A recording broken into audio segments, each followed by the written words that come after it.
اس سارے نصاب کے اندر وہ لوگ کہ جو آپ کے بطور ہیرو نظر آئیں گے وہ زیادہ تر غیر مسلم ہوں گے۔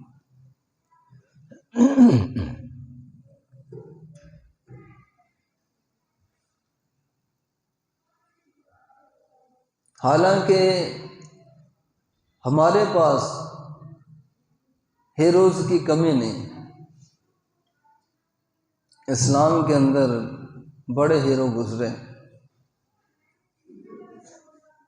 بڑے بڑے نام ہیں، ہر اعتبار سے ہمارے پاس ہیرو موجود ہیں، ادب کے اعتبار سے، اخلاق کے اعتبار سے، بہادری کے اعتبار سے، سائنس و سیاست کے اعتبار سے، ہر اعتبار سے تاریخ اسلام کے اندر ہمارے پاس ہیرو موجود ہیں۔ ان کا تذکرہ بھی کتب میں کیا جا سکتا ہے، لیکن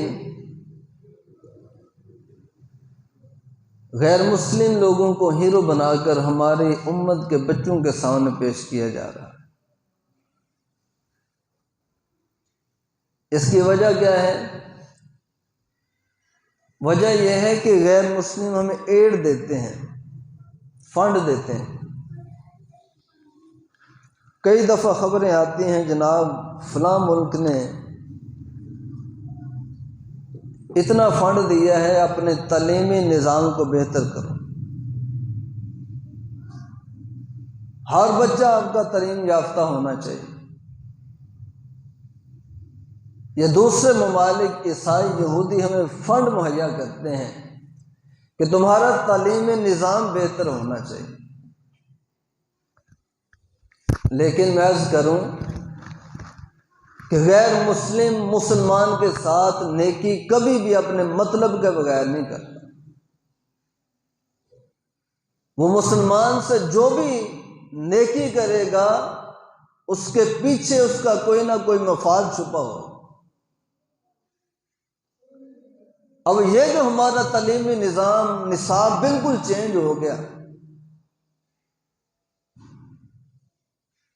وہ نصاب کے جس کے اندر قرآن کی صورتیں موجود تھیں، وہ نصاب جس کے اندر کثیر احادیث آقا علیہ الصلوۃ والسلام کی موجود تھیں، وہ نصاب کے جس کے اندر صلاح الدین ایوبی کا ذکر تھا، محمد بن قاسم کا ذکر تھا، طارق بن زیاد کا ذکر تھا، اس نصاب کے اندر اتنی زیادہ تبدیلی کہ قرآن کی صورتیں ہی نکال دی گئیں، آقا علیہ الصلوۃ والسلام کی احادیث نکال کر چند نام کے طور پر حدیثیں رکھ دی گئیں۔ 9-10 کا نصاب دیکھیں تو یہ ساری چیزیں، اور اس سے آگے چلے جائیں تو پھر تو آپ کو اسلامی ہیروز کی بالکل ہی جھلک محسوس نہیں ہوتی، جھلک نظر نہیں آتی۔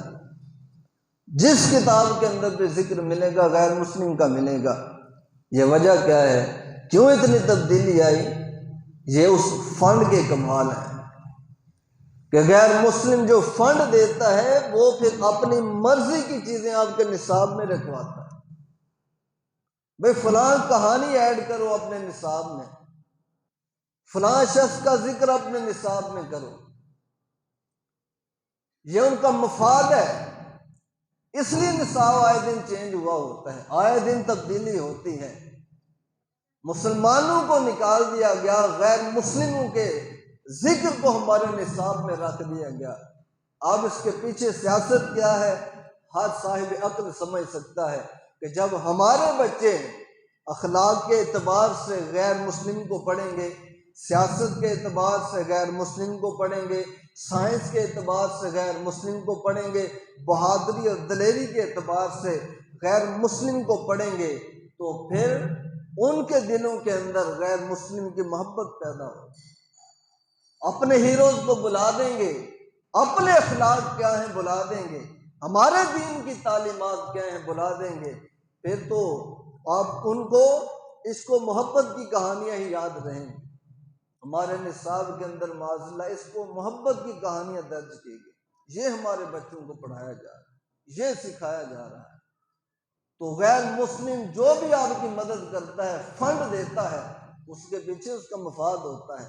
تو میں نے عرض کیا کہ ہمیں تو کمی کوئی نہیں ہے، ہم اس دین کے ماننے والے ہیں، اس قوم سے ہمارا تعلق ہے کہ جس کے اندر کسی چیز کی کمی نہیں ہے۔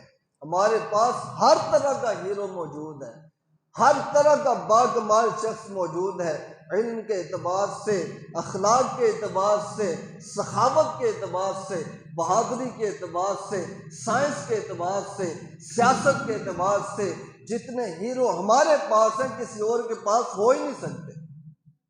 تو پھر ضرورت تھی اس بات کی کہ ہماری کتابوں میں ہمارے بچوں کے سامنے محمد بن قاسم کا ذکر ہوتا، ہمارے بچے طارق بن زیاد کی کہانیاں اور اس کی زندگی پڑھتے، ہمارے بچے صلاح الدین ایوبی کے نغمے پڑھتے، انہیں پتہ ہوتا کہ ہمارے اسلاف کیسے ہیں، ہمارا طرز زندگی کیسا ہونا چاہیے، ہم نے کس کے پیچھے چلنا ہے، انہیں پتہ چلتا کہ ہمارے دین کی تعلیمات کیا ہیں، ہمارا دین کیا سکھاتا ہے، ہمارے کیسے کیسے لوگ گزر چکے ہیں، ہم نے بھی ان کے پیچھے چلنا ہے۔ ان لوگوں کی زندگیاں پڑھیں تو ایک دفعہ دل میں ایمان تازہ ہو جاتا ہے، دل میں ایمان تازہ ہو جاتا ہے۔ میں آپ کے سامنے ذکر رکھوں محمد بن قاسم کا۔ آج فلسطین کے اندر ہماری مائیں بہنیں بیٹیاں پکار رہی ہیں کہ کب کوئی محمد بن قاسم آئے گا، کب کوئی طارق بن زیاد آئے گا، کب کوئی صلاح الدین ایوبی آئے گا، کوئی سننے والا نہیں ہے۔ ذرا دیکھو محمد بن قاسم کو عرب سے آیا تھا، عرب سے ہندوستان پر حملہ کرنے کے لیے آیا، پیچھے وجہ کیا تھی؟ وجہ یہ تھی کہ یہ ہندوستان کا راجہ داہر ظالم شخص تھا اور انتہائی بے حیا قسم کا، جس نے اپنی بہن کے ساتھ نکاح کیا، اس قدر اخلاقیات سے گرا ہوا تھا، اور اس کا انداز زندگی کیا تھا کہ اپنی قوم پر ظلم کرتا۔ اس نے درجے بنائے ہوئے تھے ہندوؤں کے اندر بھی کہ فلاں نام کے ہندو اوپری درجے کے ہیں، فلاں نام کے ہندو نیچے کے درجے کے ہیں، فلاں درجے کے لوگ سیٹوں پر بیٹھیں گے، وہ اعلیٰ عہدوں پر ہوں گے، اور دوسری قوموں کے لوگ وہ نیچے کا کام کریں گے، وہ کھیتی باڑی کریں گے، صفائی ستھرائی کریں گے۔ اس نے ہندوؤں کے اندر درجے بنائے ہوئے تھے، اور لوگ انتہائی تنگ تھے اس سے۔ اور صرف اتنا ہی نہیں بلکہ اس کا یہ بھی انداز تھا کہ جو سمندروں اور دریاؤں میں بیڑے سفر کرتے تھے، اس نے خاص ایک فورس بنائی ہوئی تھی جس کا کام یہ تھا کہ تم نے سمندری بیڑوں کو لوٹنا، اور اس کا مال اس کے بیت المال میں جمع ہوتا۔ اب ہندوستان کی سرحد سے عرب کے بحری بیڑے گزرے، 8 بحری بیڑے۔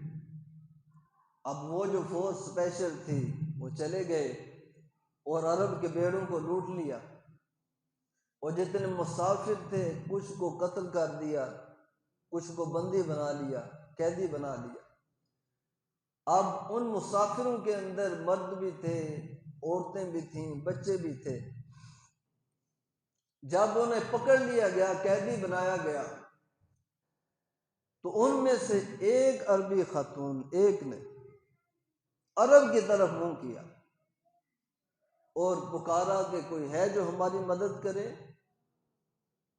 کتنا مان تھا ان لوگوں کو کہ کوئی آئے گا ہماری مدد کے لیے۔ ہندوستان میں کھڑی ہو کر اہل عرب کو پکار رہی ہے، کوئی ہے جو ہماری مدد کرے، کوئی ہے جو اپنی ماؤں کی عزت بچا لے، کوئی ہے جو بیٹیوں اور بہنوں کی عزت بچا لے۔ ایک عورت نے آواز دی۔ اب ان قیدیوں میں سے ایک شخص کسی طرح بچ کر نکل گیا عرب کی طرف، اور سفر کرتا ہوا حجاج بن یوسف کے پاس پہنچا۔ حجاج بن یوسف دمشق کے اندر اس وقت حاکم تھا، اسے سارا ماجرا بتایا کہ تمہارے جہاز لوٹ لیے گئے ہیں، لوگوں کو قیدی بنا لیا گیا ہے، خواتین کو بندی بنا لیا گیا ہے، بڑے پریشان ہیں اور تمہیں پکار رہے ہیں، تمہارا نام لیتے ہیں۔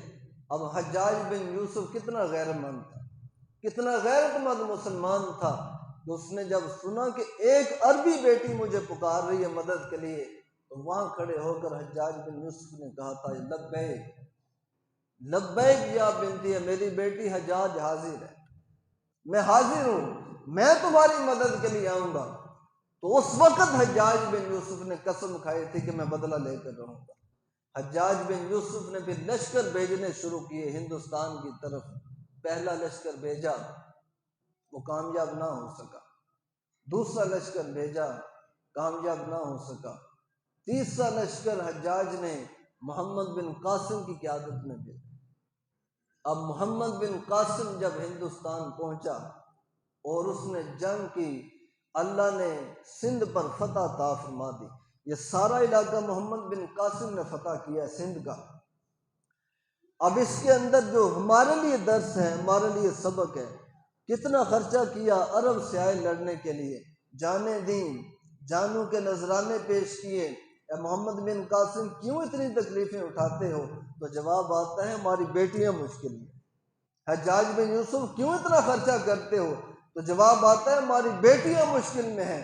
تو حجاج بن یوسف اور محمد بن قاسم عرب سے اپنی بیٹیوں کی حفاظت کے لیے آ گئے، اپنی بہنوں کی حفاظت کے لیے آ گئے، اپنے بھائیوں کی حفاظت کے لیے آ گئے، اپنے بوڑھوں کی جانیں بچانے کے لیے عرب سے سفر کرتے ہوئے آئے۔ آج فلسطین والے پکار رہے ہیں کہ کوئی محمد بن قاسم ہے تو ہماری طرف بھی نظر کرو۔ وہاں کی بیٹیاں پکار رہی ہیں کہ کوئی صلاح الدین ایوبی ہے تو ہمیں بھی دیکھو، لیکن آج کوئی جاگ نہیں رہا۔ آج کوئی صلاح الدین ایوبی بننے کے لیے تیار نہیں ہے، آج محمد بن قاسم بننے کے لیے تیار نہیں ہے۔ 57 اسلامی ملک کہنے کی جرت نہیں کرتے، ان کی پکاروں کی ان کو کوئی پرواہ نہیں ہے۔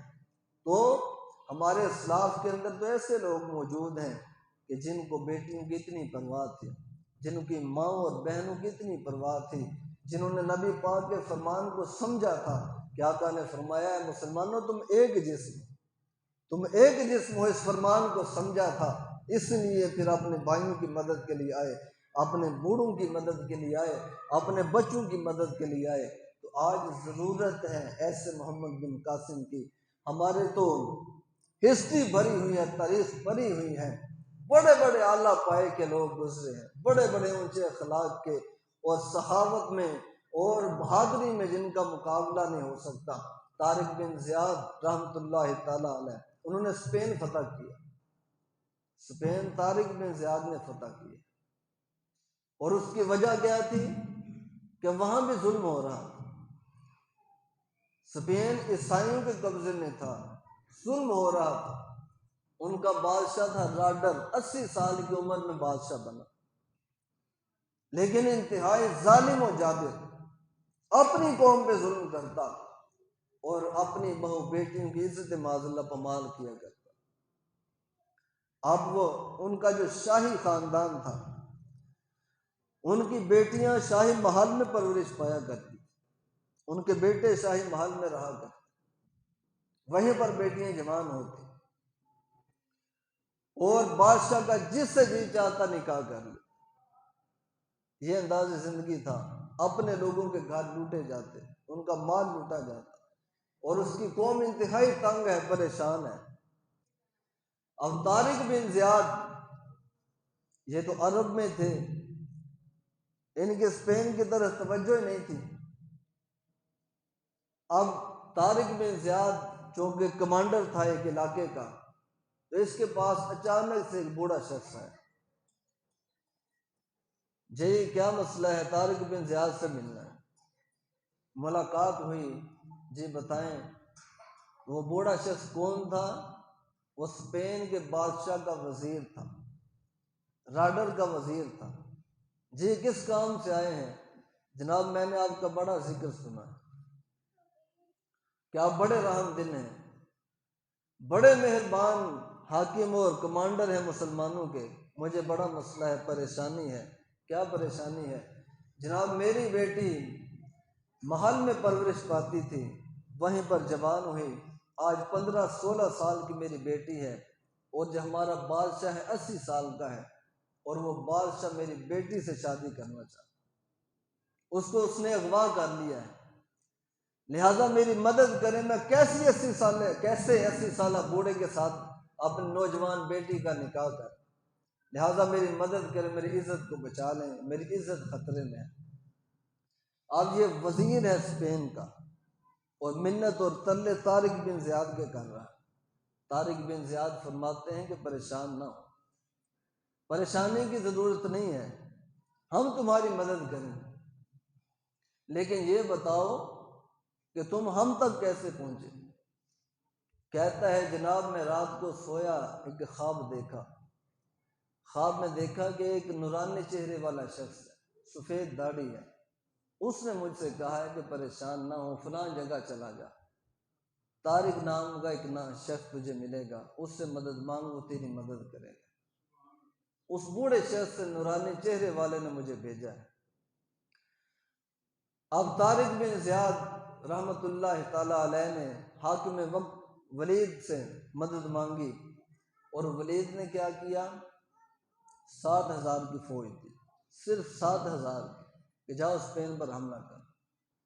7,000 کی فوج لے کر طارق بن زیاد دریا سے پار نکلے، کشتیاں دریا میں ڈالیں۔ جب دریا سے پار پہنچے تو یہاں پر طارق بن زیاد نے ایک خطبہ دیا اپنی فوج کو، بہادروں کو خطبہ دیا، اور کیا کہا کہ بھئی تمہارے پاس وقت ہے، میں کشادہ دلی سے کہہ رہا ہوں، اے میرے سپاہیوں تمہارے پاس وقت ہے، تم جانتے ہو بہت بڑے محاذ پہ جا رہے ہیں، صرف 7,000 ہیں اور آگے ہزاروں لاکھوں کی فوجیں ہوں گی، پورے ملک کے ساتھ لڑنے جا رہے ہیں، جس کے حوصلے پسپا ہو چکے ہیں واپس چلے جاؤ، جو واپس جانا چاہتا ہے واپس چلے جاؤ، مجھے تم پہ کوئی اعتراض نہیں ہوگا۔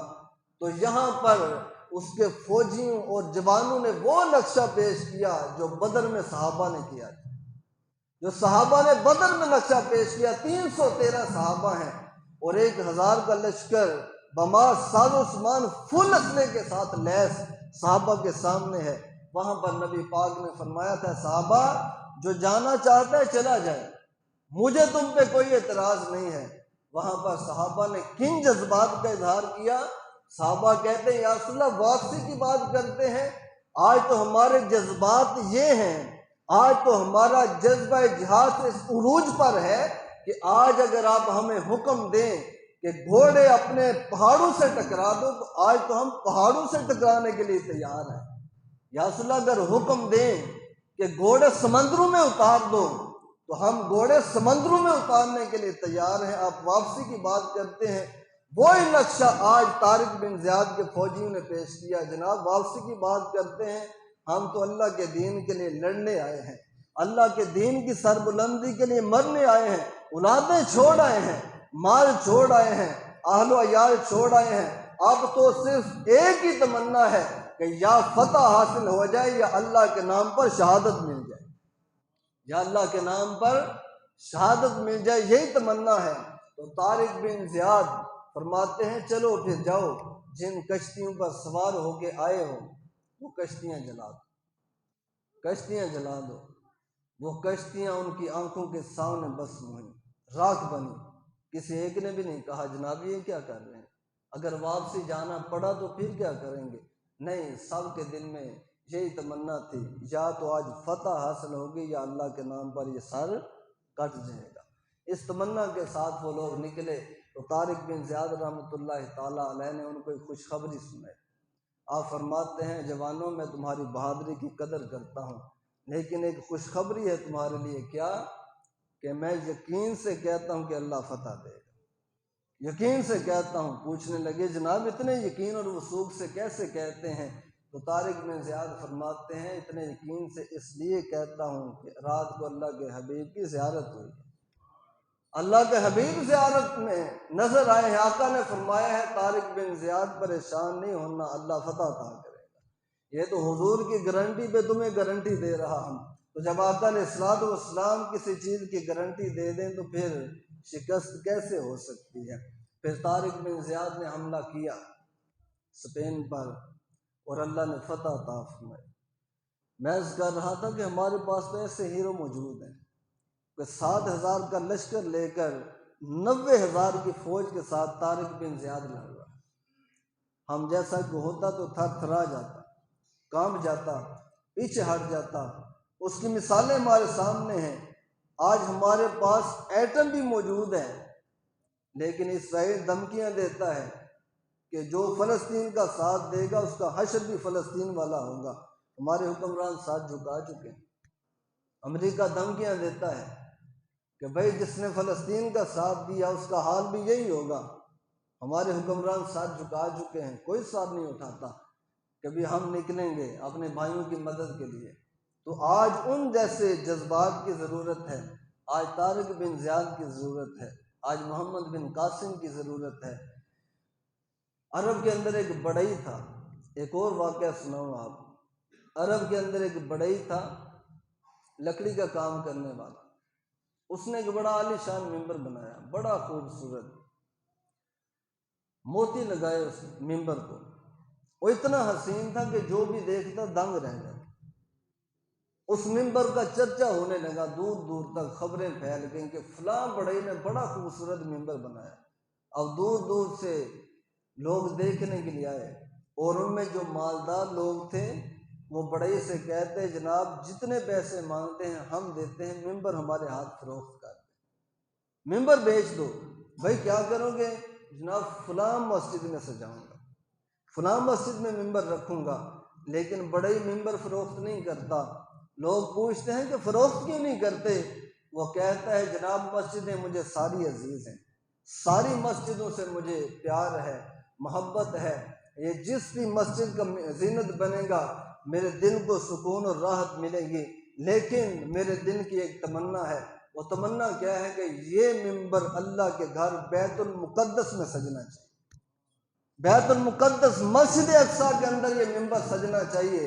اور اس وقت حالات کیا تھے کہ بیت المقدس عیسائیوں کے قبضے میں تھا، مسجد اقصیٰ عیسائیوں کے قبضے میں تھی۔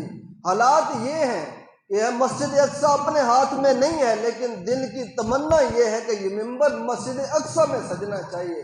ہمارے اسلاف نے تو مسجد اقصیٰ سے اس طرح پیار کیا ہے، ہمارے بزرگوں نے بیت المقدس سے اس انداز میں پیار کیا ہے، ہمارے اسلاف نے قبلہ اول سے اس انداز میں پیار کیا ہے کہ کبھی بھی قبلہ اول کی محبت کو بھولے نہیں ہیں، کبھی بھی قبلہ اول کی تعظیم کو بھولے نہیں ہیں۔ اور بھول کیسے سکتے ہیں؟ قبلہ اول کی محبت تو ہمارے ایمان کا حصہ ہے، بیت المقدس کی محبت، اس کی تعظیم، اس کا ادب ہمارے ایمان کا حصہ ہے۔ تو وہ کہتا ہے یہ ممبر بیت المقدس میں سجنا چاہیے، جبکہ حالات کیا ہیں؟ بیت المقدس عیسائیوں کے قبضے میں۔ لوگ سوال کرتے ہیں کہ بھائی کیسی بات کرتے ہو، بیت المقدس تو ہمارے پاس ہی نہیں ہے، یہ ممبر وہاں کیسے رکھواؤ گے؟ تو وہ بندہ کہتا ہے آج ہمارے پاس نہیں ہے، لیکن اللہ، میرا ایمان ہے کہ اللہ ایمان والوں میں کوئی ایسا پیدا کرے گا کہ جس کے ذریعے اللہ بیت المقدس کی فتح عطا فرمائے، بیت المقدس کی اللہ فتح عطا کرے گا۔ وہ بندہ اپنے ہاتھوں سے یہ ممبر بیت المقدس میں رکھے گا، تو پھر اللہ نے اس کی دعا قبول کی۔ پھر اللہ نے ایسا پیدا کیا کہ جس نے بیت المقدس کو فتح کیا، اور وہ بندہ کون تھا؟ صلاح الدین ایوبی۔ صلاح الدین ایوبی نے بیت المقدس کو فتح کیا۔ جب اللہ نے فتح عطا کی تو اس نے وہ ممبر مسجد اقصیٰ کے اندر رکھا، اس بندے کی چاہت کو پورا کیا، اس کے شوق کو پورا کیا۔ تو محتشم سامعین، بیت المقدس کی فتح یہاں سے چلی، اس بندے نے جذبات پیدا کیے لوگوں کے دلوں میں، بھائی بیت المقدس ہمارا ہے۔ اس نے بتایا لوگوں کو کہ مسجد اقصیٰ ہماری ہے، اس کا دفاع ہماری ذمہ داری ہے، اس کی حفاظت ہماری ذمہ داری ہے۔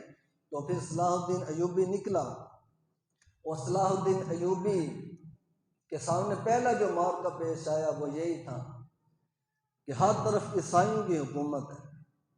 اب عیسائیوں کی سرحدوں سے جو بھی مسلمانوں کے قافلے گزرتے ہیں عیسائی لوٹ لیتے ہیں۔ اب ایک قافلے کے اندر بڑی تعداد میں مسلمان موجود تھے، عیسائیوں نے روک لیا، مال لوٹا، مال لوٹنے کے بعد مسلمانوں کو شہید کر دیا، قتل عام شروع کر دیا، اور جس کو قتل کرتے ساتھ کہتے کہ بڑا محمد محمد کرتے ہو، آج بلاؤ اپنے محمد کو تمہاری مدد کرے۔ ان لفظوں کے ساتھ معاذ اللہ نبی پاک کی توہین کرتے اور ان کی دل آزاری کرتے، ساتھ ہی گلا کاٹ دیتے۔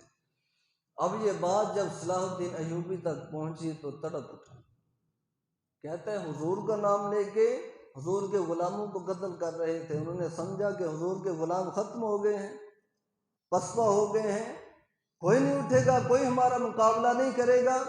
تو صلاح الدین ایوبی نے اس وقت قسم کھائی تھی کہ جب تک اس گستاخی کا بدلہ نہیں لیتا صلاح الدین ایوبی چین کی نیند نہیں سوئے گا، چین کی نیند نہیں سوئے گا۔ پھر لکھنے والے لکھتے ہیں کہ 1.5 2 سال کا عرصہ لگا، صلاح الدین ایوبی لڑتا رہا، آہستہ آہستہ آگے بڑھتا رہا، اور 2 سال تک چین کی نیند سویا نہیں۔ جب نیند تنگ کرتی تو کسی دیوار سے ٹیک لگا کر تھوڑی دیر آرام کر لیتا، کسی درخت کے ساتھ ٹیک لگا کر تھوڑی دیر آرام کر لیتا، بستر پر چین کی نیند 2 سال صلاح الدین نہیں سویا۔ اب وہ وقت بھی اللہ نے عطا کیا کہ اللہ نے اس گستاخ پر اس کو فتح عطا فرمائی۔ اب ان کے 12 کمانڈر تھے، 12 کمانڈروں میں سے 11 کو اس نے امان دی کہ جاؤ، چلے جاؤ، تمہیں معافی ہے۔